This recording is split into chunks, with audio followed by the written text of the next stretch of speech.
Well, good evening and welcome to your Child's Inclusive Education 101 webinar, a series that's brought to you by Community Living Ontario's Community Inclusion Initiative.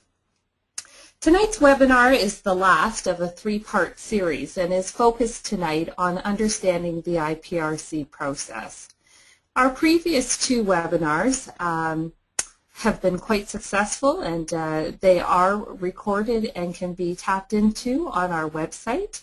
They were Asserting a Vision for Your Child's Inclusive Education, and the second one was the Individual Education Plan. So feel free to visit Community Living Ontario's website to have a look and listen to those presentations. But tonight's focus is on the IPRC process. And with me tonight to do this with you is Laszlo Galambos. He's going to provide for us some insight into how the IPRC process works. So Laszlo Galambos has many, many years of teaching experience, including 9 years of being a principal of programs of special education, and included in that another 12 years as a principal. All these years he's been in the Hamilton Wentworth Catholic District High School Board, a board that's recognized internationally as being fully inclusive since 1969. Laszlo has taught most grades in elementary and a few grades in secondary. He's taught special education AQ course for more than years than he cares to admit, but both face-to-face and for the last 9 years online. So he's well savvy on webinars. Laszlo demonstrates a strong passion for inclusive education and at looking at education through the lens of Perky and Novak's invitational education, which sees the education process less of a factory and more of a family model. So we're very pleased to have him with us tonight. So this webinar is set up to share information on the IPRC process, and throughout it, please feel free, you're welcome to type in questions as Laszlo goes through his PowerPoint. What we'll do is when he's finished, we'll take some time to answer a couple of questions. We have an hour, we'll be going till 8 o'clock. Please feel free if there's any additional, thoughts that you might have, reflection, comments, you're more than welcome to email them to us. We can be reached at iewebinar@communitylivingontario.ca.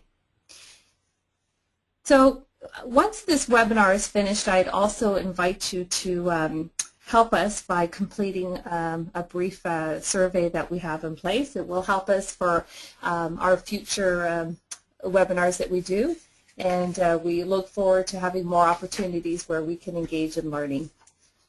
So sit back, and if you're at home, enjoy the comforts of it on this snowy night, and if you're not, wherever you may be, enjoy this hour because you're not going to want to miss it. So Laszlo, without any further delay, I welcome you to the mic. Oh, okay, thank you very much, Linda, and I think you can all hear me. I see the little green bar is showing some pretty good volume. And welcome to everybody, and hello to everybody. I'm logging in from Stony Creek, and I hope you all have as nice spring weather today as we have here in Stony Creek, all 20 centimeters of nice spring weather. Anyways, tonight we're going to talk about the IPRC process, which means the process for identifying and placing exceptional pupils in Ontario schools. And if you can see my screen, I'll talk to those notes and sometimes talk around those notes as well. Just a little bit of history I think is important. The special education and IPRC procedures are contained in the Education Act, specifically in Regulation 181-98. And this regulation governs the identification and placement of exceptional pupils. It governs the IPRC review process and the appeal procedures and the role of parents and guardians in these processes. Basically, the regulation requires, and note the word requires, that school boards create and maintain an individual education plan, an IEP, for each exceptional pupil, and to create and maintain as part of the IEP a transition plan for each exceptional pupil who are 14 years of age or older. And actually some of those age stipulations are changing as we speak. Transition plans will be created for all exceptional pupils regardless of age at this point. And again, just a bit more history, the Regs 181-98 are part of a very famous bit of legislation here in Ontario called Bill 82, which was introduced and passed in 1980, so going back quite a few years now. And that was a sea change in the world of special education. Prior to 1980, school boards were not required to educate students with special education needs. Since 1980, they are required to educate students with special education needs, and the IPRC process is the mechanism by which that happens. And tonight we'll talk about what that looks like, what the roles of the participants in that process are, what the appeal procedures are, and we'll go from there. So basically, what is an IPRC? And again, lots of acronyms in education. IPRC stands for Identification, Placement, and Review Committee. Notice that the P stands for placement, not for program. That's one of the confusing bits that I'll try to clear up as we go along. And this regulation requires all school boards set up these committees, these IPRC committees, and that they be composed of at least 3 persons, one of whom must be a principal or a supervisory officer of the board. That's also a superintendent, is what they're better known as. They can also be the child's teacher, the classroom teacher. It can be the special education resource teacher, but it must have at least a principal or a SO as a member of that committee. What will the IPRC do? And better still, how will they do it? First of all, the IPRC will decide whether or not the child should be identified as exceptional. So that's their first task, whether or not the child should be identified as exceptional. They'll identify the areas of the child's exceptionality according to the categories and definitions provided by the Ministry of Education, and we'll look at those in a little while later. But there are 5 general areas of exceptionalities. And the IPRC will also decide an appropriate placement for your child. And right now in the province of Ontario, there are roughly 5 placement options available. And they range from regular classroom with some level of support, indirect support, all the way down to the provincial schools. And we have a number of provincial schools in Ontario where they educate children with various exceptionalities and disabilities. Some of the ones you might have heard of, there's a school for the blind in Brantford,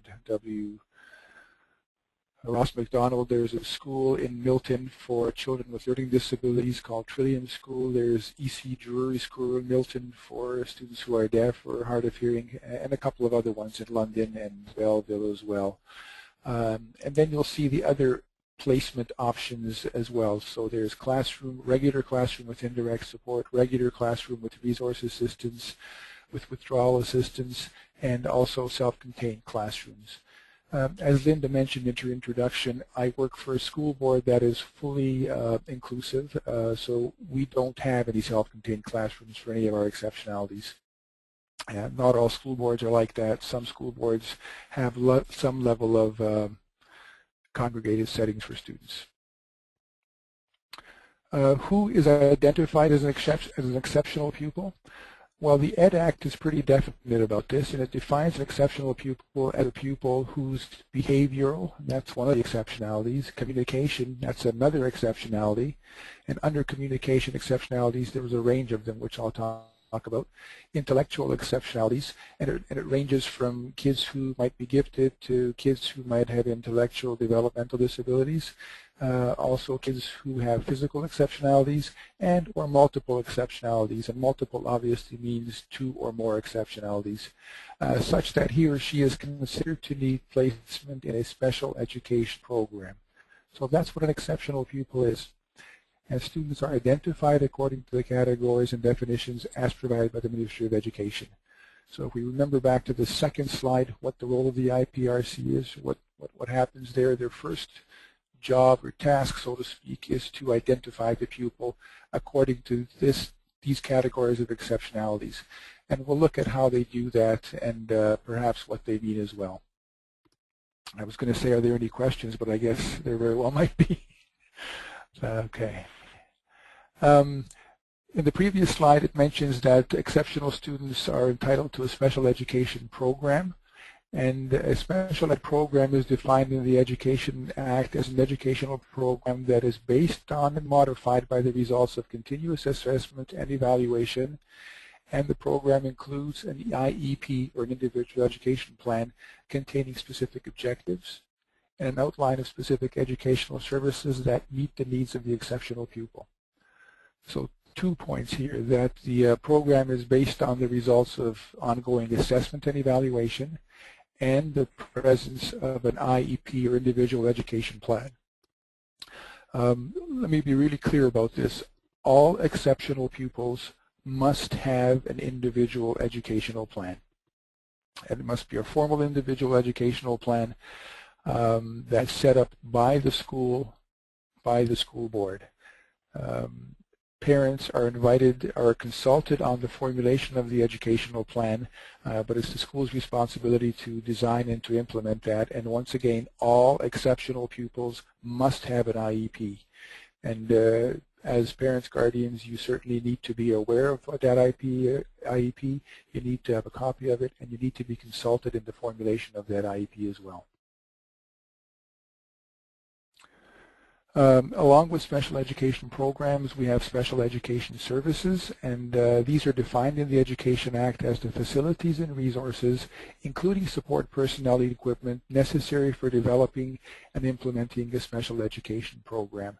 So, for example, some of the students I know who are learning disabled, some of those students require the use of laptop computers, speech-to-text software, word prediction software, in order to allow them to access the curriculum.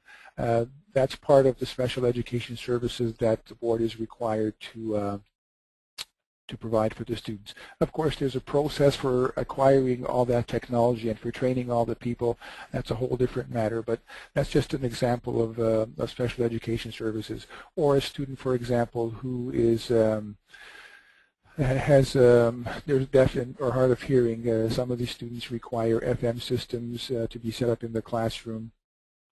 Some of the students require hearing aids, although the hearing aids are acquired through another service provider, not the Board of Education.